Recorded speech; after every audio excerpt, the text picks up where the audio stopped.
Dong, bigyan mo siya na maiinom.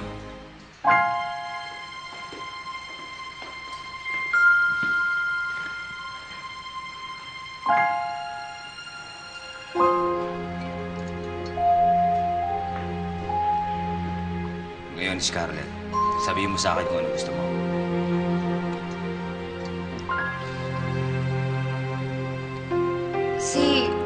Si Catherine nga. Gusto ko siyang makuha. Nasaan ba siya? Nasaan ba si Catherine? Anak!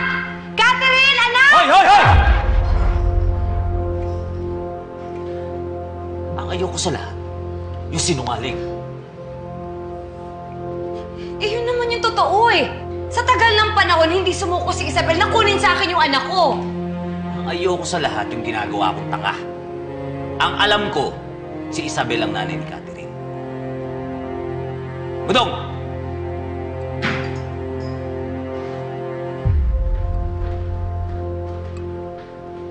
Ngayon, sabihin mo sa akin kung ano talaga intensyon mo. O baka ipagpipilitan mo pa rin si Catherine ang hanap mo.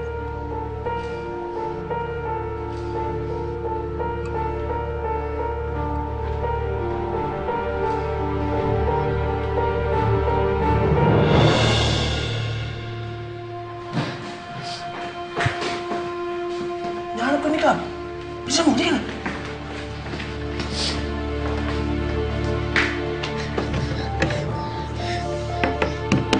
Nay! Nay! Nay! Nay! Bakit hindi ka makasagot ngayon? Alam mo naman pala yung totoo eh.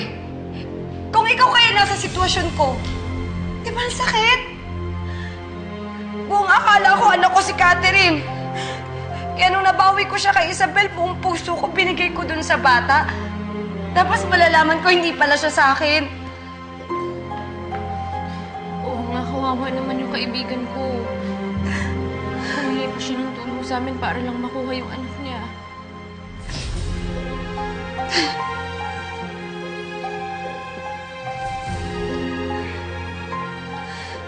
Kaya pareho lang tayong may gustong makuha. Ituring mo na lang akong isang inang nagmamahal na gustong mabawi yung anak.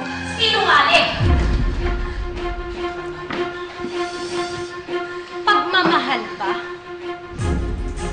Pagmamahal ba yung nilibing mo yung anak ko ng buhay? Scarlett, alam ko bakit ka pumunta dito. Dahil gustong maghiganti. Sige! Harapin mo ako! Sige! Ilabas mo lahat ng galit mo. Nandito na ako. Huwag mo lang idadama yung anak ko.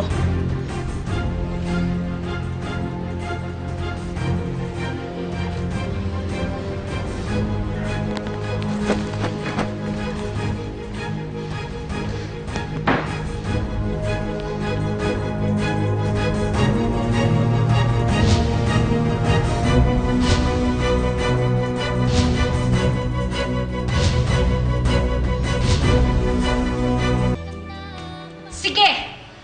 Ituloy mo yan. Sigurado, kapag ginawa mo yan, magkakaubusan tayo dito. Tumigil ka, Isabel! So paano to?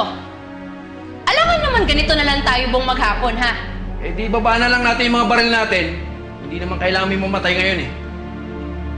Sige, payag ako. Basta patahimikin niyo muna yung bibig ng babaeng to.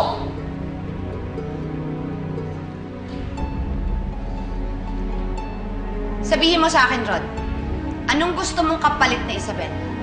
Kahit ano, ibibigay ko sa'yo. Basta sa akin sasama si Isabel. Huwag kang pumayag, Rod. Tuso yung babaeng yan. Mas pipiliin ko pang sumama sa'yo kaysa sa kanya. So, paano yan? Ayaw niya sumama sa'yo. Kailangan pala ng ganito muna para sumama si Isabel sa akin.